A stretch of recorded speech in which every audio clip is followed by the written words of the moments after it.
বাবা, তিনজন উল্টে পাল্টে ঘুমাচ্ছে। কিরে, কত ঘুমায়? হ্যাঁ, কত ঘুমায়? উরে বাবা, কি হচ্ছে? ইয়ে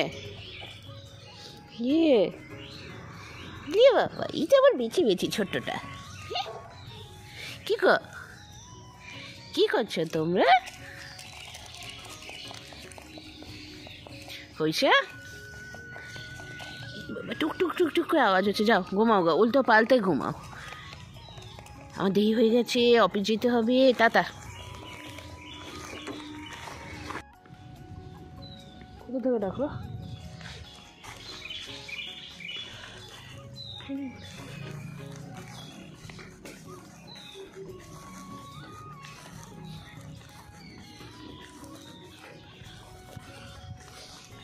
হ্যালো বন্ধুরা, welcome back to Priyanka JoJo blog. তো কেমন আছো সবাই? আশা করি সবাই খুব ভালো আছো, আমিও ভালো আছি আর সব সময় ভালো থাকবে।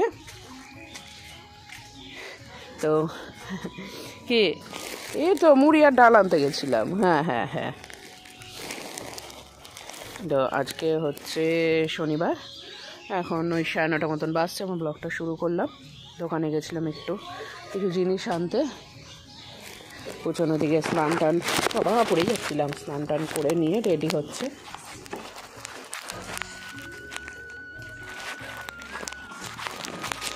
তুই খেতে লাগ। হ্যাঁ, তোর গাড়ি কাকুর ফোনে আমি পেলাম না, ফোন সুইচ অফ। হ্যালো বন্ধুরা, welcome back to Priyanka JoJo blog. একবার তো বলেই দিয়েছি। তো এখন আমি ছাদে আসলাম, জামা কাপড় কেচে তো নিয়েছি অনেক আগেই, মেলতে আসলাম। আজকে ঘুম থেকে উঠতে এত দেরি হয়ে গেছে, কি বলবো। মানে কটা বেজে গেছিলো, প্রায় 8টা বেজে গেছে। 8টার সময় ঘুম থেকে উঠেছি, কারণ কালকে 2 দিন ধরে এত পিঠে ব্যথা, পিঠে যন্ত্রণা যে আমি কোনো কিছু ঠিক মতন কাজ করতে পারছি না। তো কালকে রাত্রে ঘুমোতেও অনেকটা দেরি হয়েছে। পিঠে যন্ত্রণা বলতে আমার এই দিকের হাতটায় ব্যথা হয়, মানে তখন একটু বেশি কাজ করি, হয়তো কম্পিউটারে বেশি সারাদিন লেগে থাকি। এবার সারাদিন ধরো কম্পিউটারে কাজ থাকে না, একটুখানি সময় বলতে কিছুটা সময় থাকে, আর কিছুটা সময় এমনি কাজ থাকে, ফোন কল টল থাকে। এইবার যেদিন আমি বেশি কম্পিউটারে কাজ করি, সেই জয়েন্টের হাড়ে এত যন্ত্রণা করে, মানে কি বলবো, আমি কিছুই পারি না করতে। কালকে মানে 2 দিন ধরে এত কষ্ট হয়েছে। আজকে ব্যথাটা একটু কম আছে তুলনামূলকভাবে। সকালবেলা তাই ঘুম থেকে উঠতে দেরি হয়ে গেছে। ঘুম থেকে উঠেই কি করলাম, বিছানাটা পরিষ্কার করে পুজনকে বাথরুমে পাঠিয়ে দিলাম যে ফ্রেশ হয়ে পড়তে বস। পুজন পড়তে বসে গেল, আমি বিছানাটা পরিষ্কার করে ঘর মুছে আজকে আগে স্নান করে নিয়েছি। একদম স্নান টান করে নিয়ে পুজো সেরে এইবার খাবো, খেয়ে দিয়ে তারপরে যাব হচ্ছে অফিস। এত লেট হয়ে গেছে আজকে। মানে শীতকালটা হলে তো এটা হয়, আর এই যন্ত্রণাটা বেশি আমার শীতকাল গরমকাল বলে নয়, এটা আমার মাঝে মাঝেই হতে থাকে, এই জয়েন্টের ব্যথাটা। এবার এই হাড়ের ব্যথা কেন হয়, কী কারণে হয় বুঝতে পারছি না। হয়তো বয়স বাড়ছে বলে হচ্ছে আস্তে আস্তে। সেরকম ঠিক মতন খাওয়া দাওয়া করতে হবে, তাহলে হয়তো আরও বাকি কটা বছর ভালোভাবে বাঁচতে পারবো। কেননা ভালোভাবে তো বাঁচতে হবেই, মেয়ে আছে।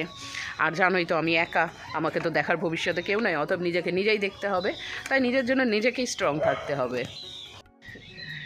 তাই নিজের জন্য যেহেতু নিজেকে ভালো থাকতে হবে, স্ট্রং থাকতে হবে, তাই নিজে ঠিক মতন থাকতেই হবে। অবশ্যই ঠিক মতো মেনটেন করে চলতে হবে, তাহলে বাকি কটা বছর ভালোভাবে বাঁচতে পারবো। কারণ সামনে ধরো মেয়ের বিয়ে দেবো, আর কটা বছর পরে বিয়ে থাওয়া দিলে ধরো আমার একটা ডিউটি কমপ্লিট।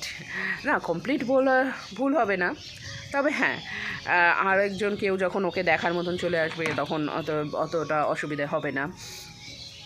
তারপরে তো আমার একার জীবন, আর কটা বছরই বা বাঁচবো বলো। তবে যে কটা বছর বাঁচবো ভালোভাবে একটু সুস্থভাবে বাঁচতে হবে। এইগুলোর জন্য ব্যথা ট্যাথা এগুলো সব সামলে উঠে ঠিকঠাক মতনভাবে। তো চলো, আর বেশি দেরি করতে পারবো না, কারণ অনেকটা লেট হয়ে গেছে। ফটাফট স্নান করে বলছি, নিচে গিয়ে রেডি হবো, খাবো দাবো, অফিস চলে যাবো। ওদের 9:41 বাজছে। হ্যাঁ, নিচে যাই চলো তাড়াতাড়ি।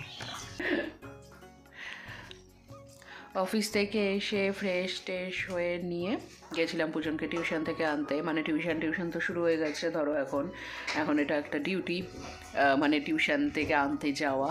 আর একটা জিনিস তোমাদেরকে বলি, আমাদের চুলের অবস্থা দেখছো? তোমাদের কি চুল উঠছে? কারণ চুল ওঠা জানি সবারই আছে কম বেশি, কিন্তু আমার অতিরিক্ত মাত্রায় চুল উঠছে, চুল যেন গাদা গাদা উঠছে, মানে এই কয়দিনে মনে হচ্ছে আমি পুরো টাক হয়ে গেলাম। গাদা গাদা চুল উঠছে, কেন উঠছে, কী কারণে উঠছে কিছু বুঝতে পারছি না, প্রচুর মাত্রায় চুল উঠছে। তো চুল ওঠার একটা সমস্যা। আর যেটা বললাম এই পিঠের ব্যথাটা, সত্যি এই পিঠে দুটো হাড়ে এত ব্যথা এত ব্যথা, ব্যথাটা কমছে না এখনও, দেখা যাক কি হয়। প্রচণ্ড ব্যথা পিঠটাতে। তো এটা যে সব সময় হয় 12 মাস হয় তা নয়, যে বেশিক্ষণ কম্পিউটারে কাজ করলে তখন